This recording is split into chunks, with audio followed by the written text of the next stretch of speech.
Good morning, friends. Welcome to another episode. I think we're up to number 10 here.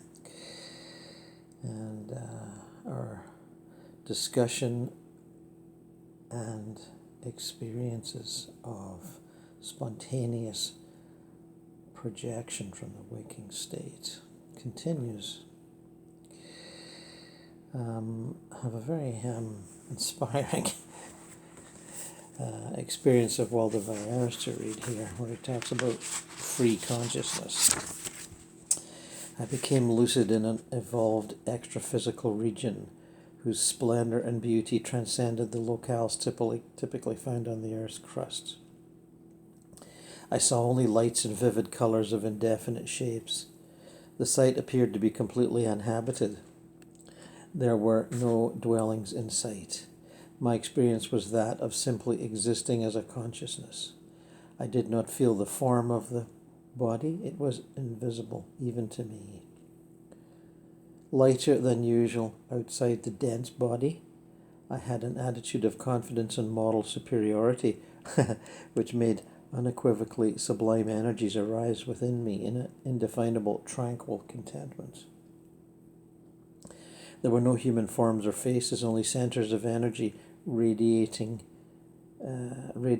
constituting familiar consciousness, some of which were noteworthy by their deeds, such as the psychics Fernando de la Cerda, Aura Celeste, and Eusapia Palladino. All of them had been converted into pure light. They had no names, nor were they identifiable by their forms. But I knew them and was united with them through the common experiences. I was suddenly sure of being a participant in a formless gathering, composed of bodiless points of mental focus, of masses of energy that was taking place in a nirvanic atmosphere that was of an unimaginable level of mental elevation, unapproachable with earthly descriptions, with indefinable, unknown terms. Were my imperfect perceptions influenced by the perfect environment? How can I say the unspeakable, describe the indescribable beyond prose poetry and conventional wordplay? Well, you got a good point. How can I find the language of origins, the common denominator, the universal level, in order to situate myself in that formless assembly, to understand this non-anthropomorphic group and penetrate their unyielding mysteries? In that dimension, only the mental bodies of the consciousnesses vibrated. A single fact stood out. Oh, really? Just one. That was my exact knowledge of who each one was in that place that does not exist in time, but will exist in eternity. There, in that non-existent place, nothing existed, but everything was existing. I experienced touchable ideas, unshakable certainties, indescribable serenity, and undreamed of well-being. It was clear that a higher consciousness would manifest itself through everyone present. This indeed occurred slowly and smoothly. The theoscenes of that intangible consciousness, having unimaginable attributes, projected my consciousness to the apex of sentiment with great impact. The experience affected and then replaced the very structure of emotions. Very good, beyond emotions. Devoid of commotion or euphoria, that definitive structural piece told me that this reality constitutes the most impactful event of intraphysical life. It is worth everything, including any sacrifice necessary, to be able to experience that which comes from someone who has reached the highest level of evolution. How can I express it? How can I describe it? Who will I describe? Now more than ever I experience the utter inadequacy of words and expression. A drop of water in the sun, a galactic explosion of peace, a cosmic avalanche without a fall, a universe without limits, an ocean current in a drop of water. Mere words.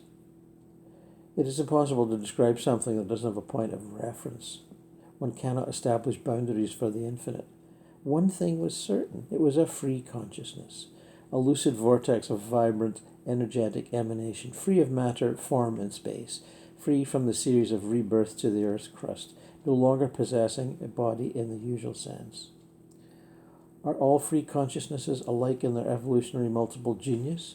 They are at a stage of evolution that is inconceivable from our planetary point of reference, in conditions unappreciable by the human brain, with universal sentiments inaccessible to us with our perceptions, traditions, and conditioning. What name? Who? From where? The label is inconsequential. What form? Is there form? How to understand? Let the contemporary student of evolution be the one to choose a name. Ray of light, photonic, non-existent point, anti-energy, pre-God. Behold the simple and yet utterly complex. A constant nirvanic orgasm cast the consciousness present into the peace of the nebulous whirl. Each consciousness appeared to have their potential to proliferate a large portion of the universe, being the center and the periphery, a part and the whole. A creator in action. Each personality present, both extraphysical and intraphysical consciousness, lived the indescribable momentum.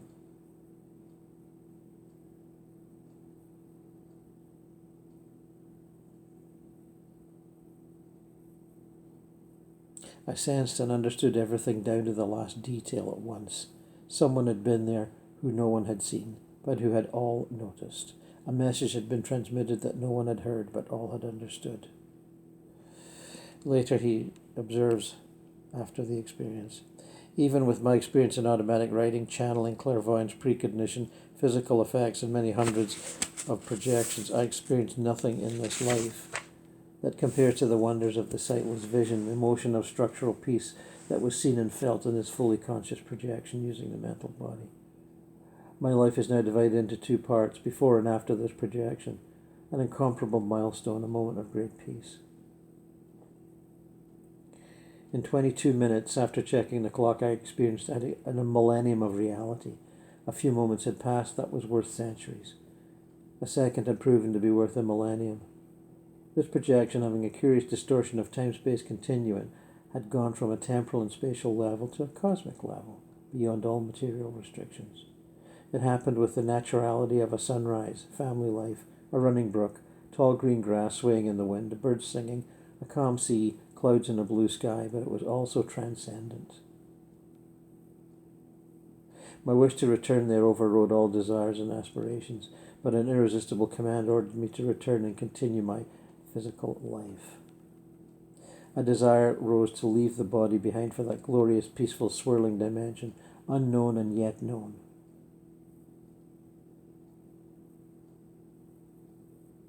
My major commitments compelled me to continue physical life with the profound happiness of the certainty of seeing the near future, or present already future, within the relative illusion of terrestrial time, knowing that the future, depending on my efforts, will be a conquest to be permanently enjoyed.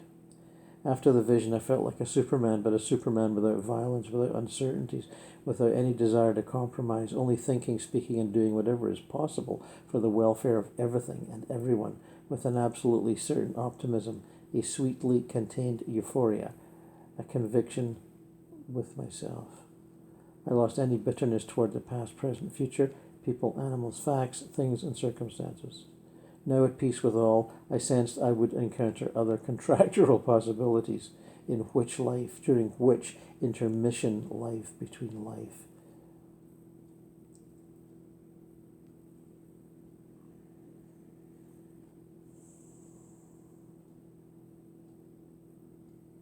Before I experienced this vision, nature, astronomy, aeronautics, so-called flying saucers, science fiction, physics, classical music, and the imaginative fantasies of the great artists were for me the most impressive examples of the evolution of consciousness.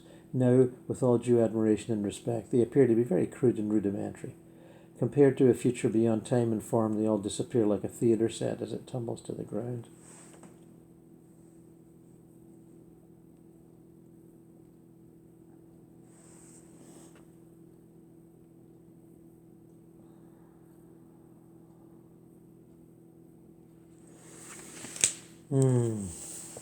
So, beyond heaven, beyond paradise, certainly at the higher level of the mental plane, I would say. Not quite the area where the higher selves live, which seems to me to be an ocean of light.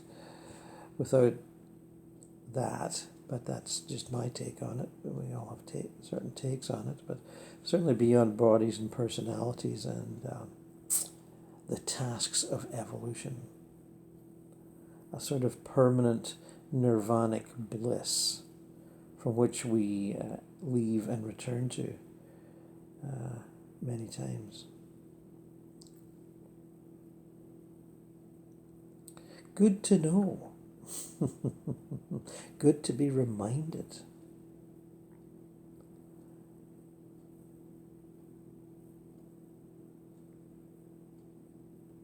Good to go on journeys like lives, knowing that the home is always there. You leave home, but only part of you leaves.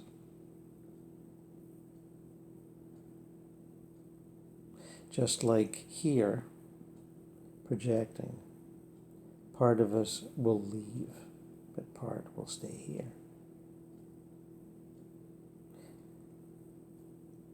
Dividing up yourself, or seeing that it already exists as certain aspects doing certain things at certain times.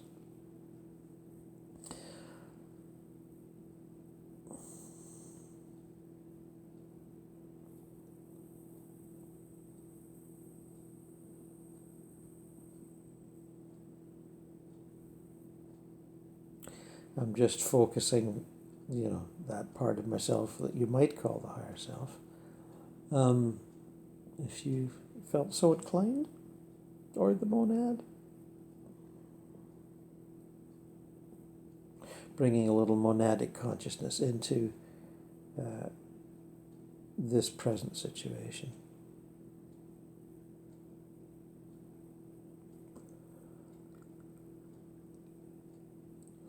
Understanding that its knowingness, its blissfully serene knowingness, can always be with me, with us, as it is at the moment.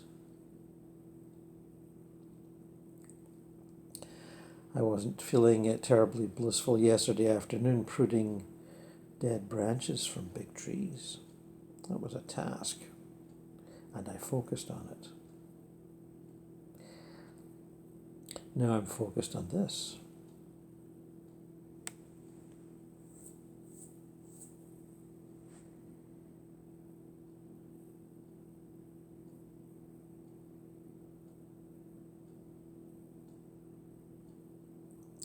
The higher consciousness, the monadic consciousness, here and now, we can stay within it as we observe the state of the planet, or at least those parts of it that we can embrace without becoming overwhelmed with detail, as it were. I don't mean overwhelmed, I just mean accumulation of detail. Surveying Gaia as she floats in space with other cosmic bodies twinkling in the background. Let us see Gaia as a home away from home, not the transcendent, non-physical, energetic realm of knowing that we just heard about from Waldo, but a multi-level, multi-spaced home and playground in which all sentient forms can exist and experience the parameters of their existence, the adventure of their lives, the challenge of their fears and doubts, the extent of their ignorance. As they use experience to chip away at that ignorance and turn the mystery into another detail of knowing.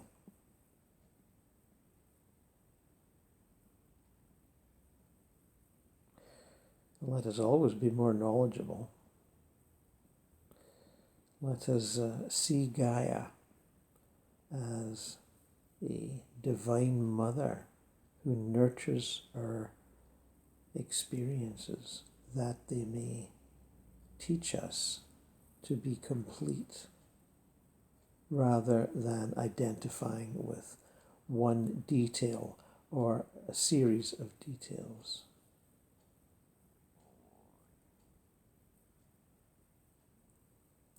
There is suffering, there is joy, there is calmness, there is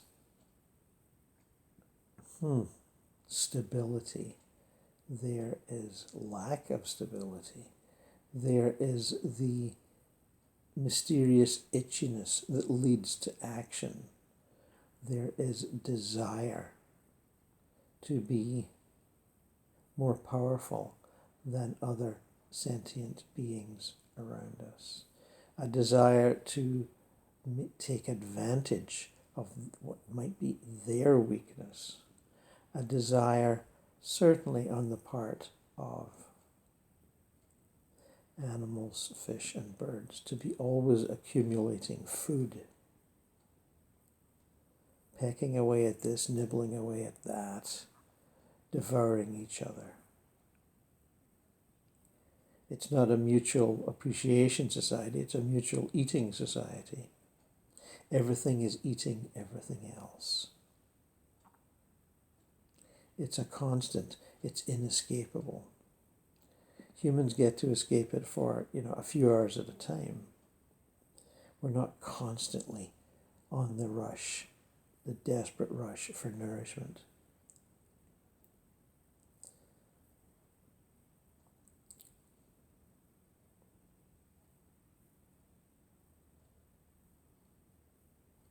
Let us appreciate the great beauties of the so-called natural world with our higher consciousness.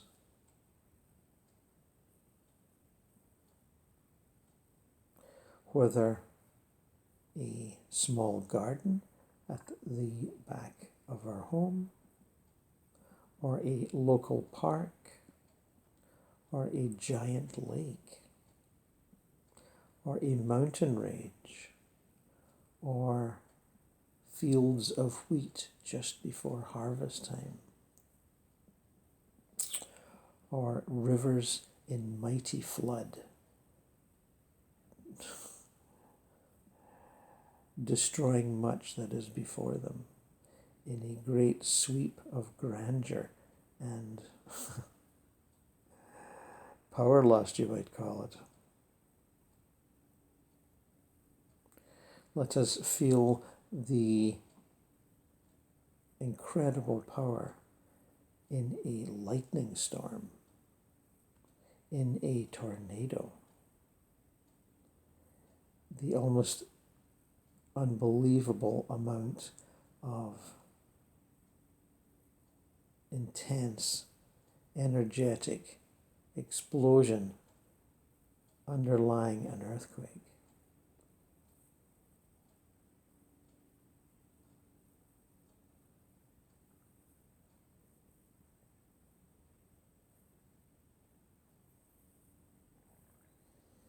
Let us understand or at least feel the activities of millions of nature spirits as they beaver away at their blades of grass, at their fields, at their rivers, at their flowers,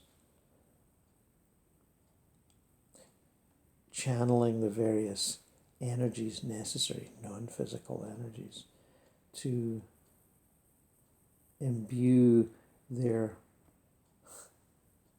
areas of care with the energies that they need to thrive.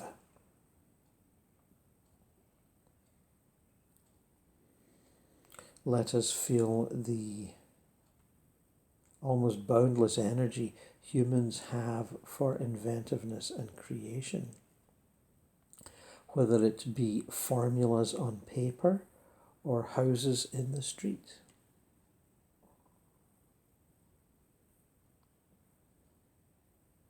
We are always applying ourselves to problems and finding solutions. We are a problem-solving species.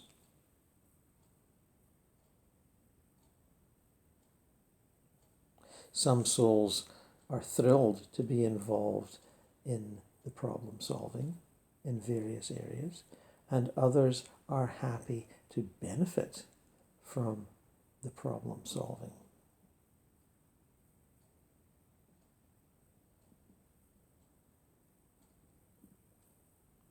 Each stage of soul evolution within the body is thus catered to.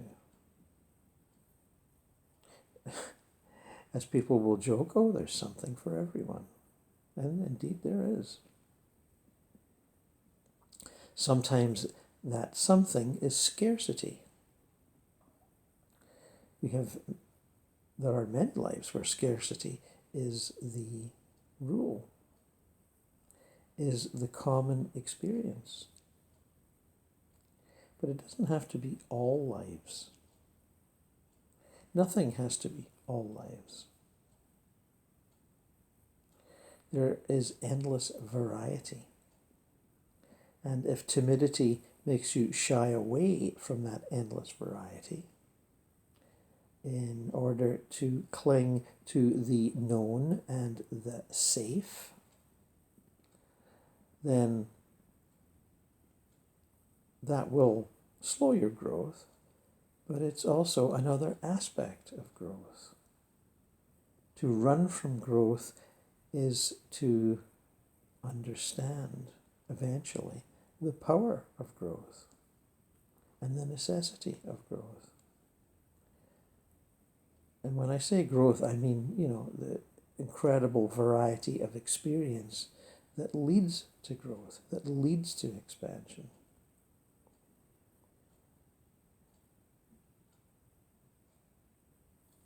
It's quite marvelous, don't you think, to escape the pressures of character and existence in this meditation. We are not impelled to be yourselves and to act in predictable fashions. We are out of that for a few moments. We are blending ourselves with the incredibly vibrant and varied life on Gaia.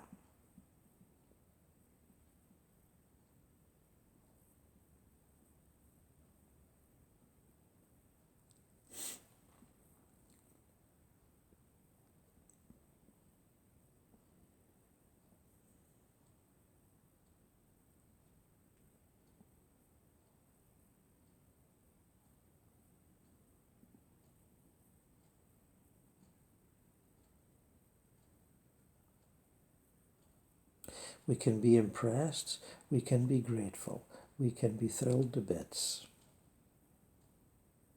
We can give that knowing smile that the Buddha is often portrayed with. The understanding that all is illusion, all is necessary, all is wonderful, miraculous in its endless variety.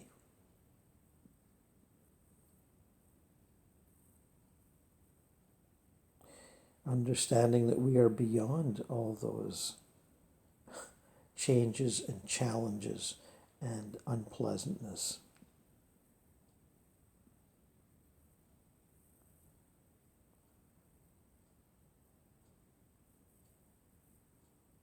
We are walking through a valley of the shadow of death and suffering.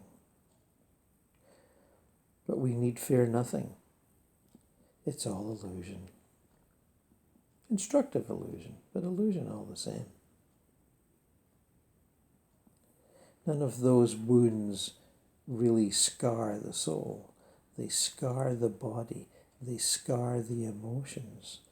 They inhibit the mind, but they do not scar the soul. The soul in which we are residing now, that higher self of pure consciousness, remains unattached to all these situations. It observes bemusedly and lovingly.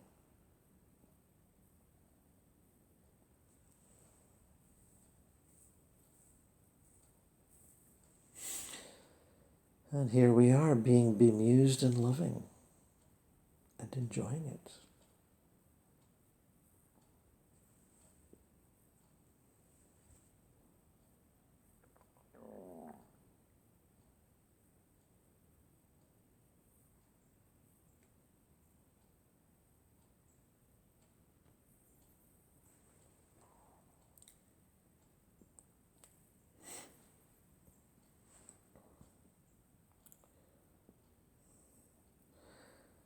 A final thought, or something that seems like a final thought, occurs to me now.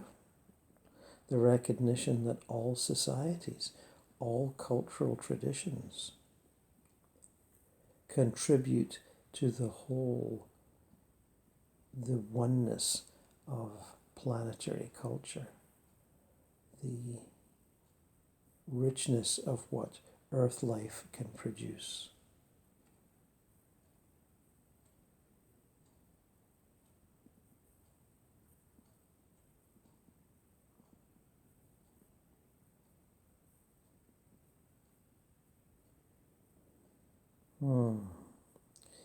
And let us move out of that now.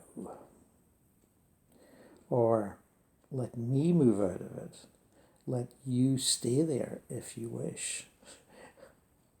Far be it from me to drag you away from bliss. But, do as you wish.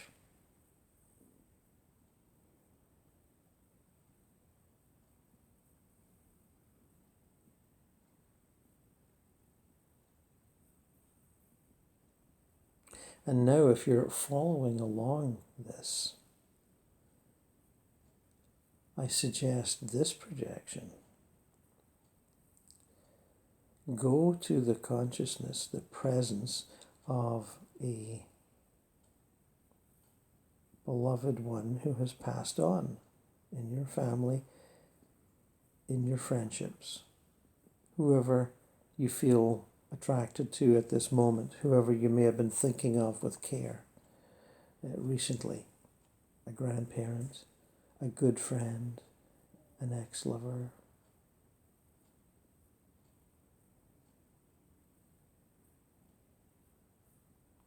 Go to them now, as you may have done many times before. And when you get there and they exchange greetings with you, and they ask what you might have been doing or up to, try to convey that meditation we were just involved in, the contemplation of Gaia, in all its wondrous abilities. Just see if you can. And watch for their polite but maybe puzzled reaction.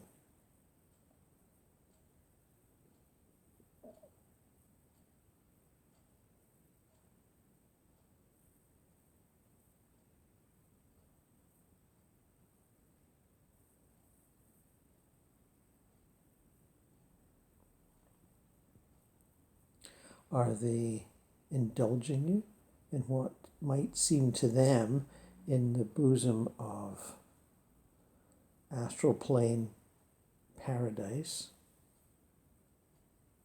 like a crazy adventure?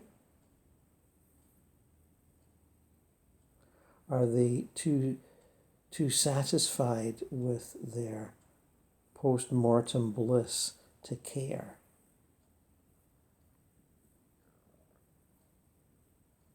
Are they saying, well, how nice for you? Or are they saying, man, that sounds exciting,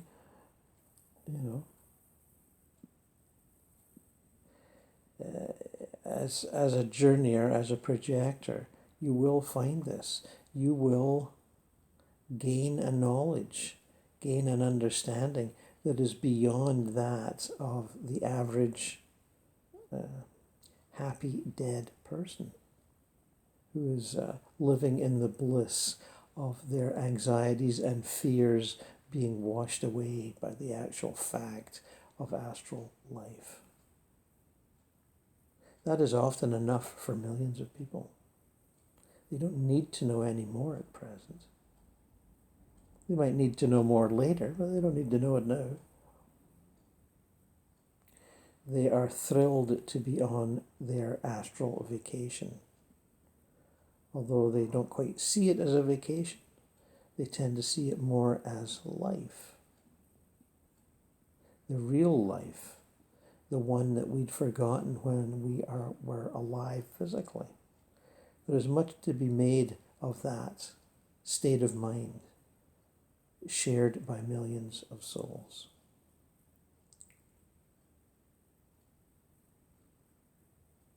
We as travelers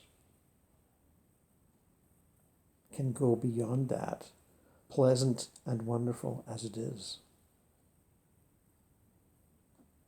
We can be adventurers.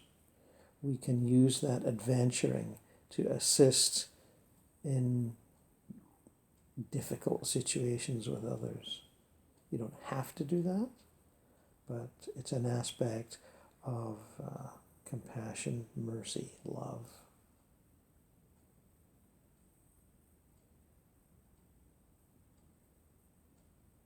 There is sometimes in some religious philosophical outlooks of the culture of Earth, the souls are mired in desire and suffering, should be left to stew in their own juice, and cook, as it were.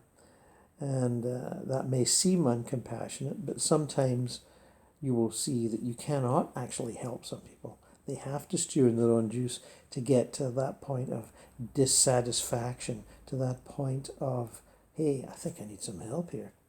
And then you can step in and use your understanding. Employ your knowingness. And if you're projecting to the mid or lower astral planes, you'll find many occasions where you can use that, as I've indicated earlier in this series.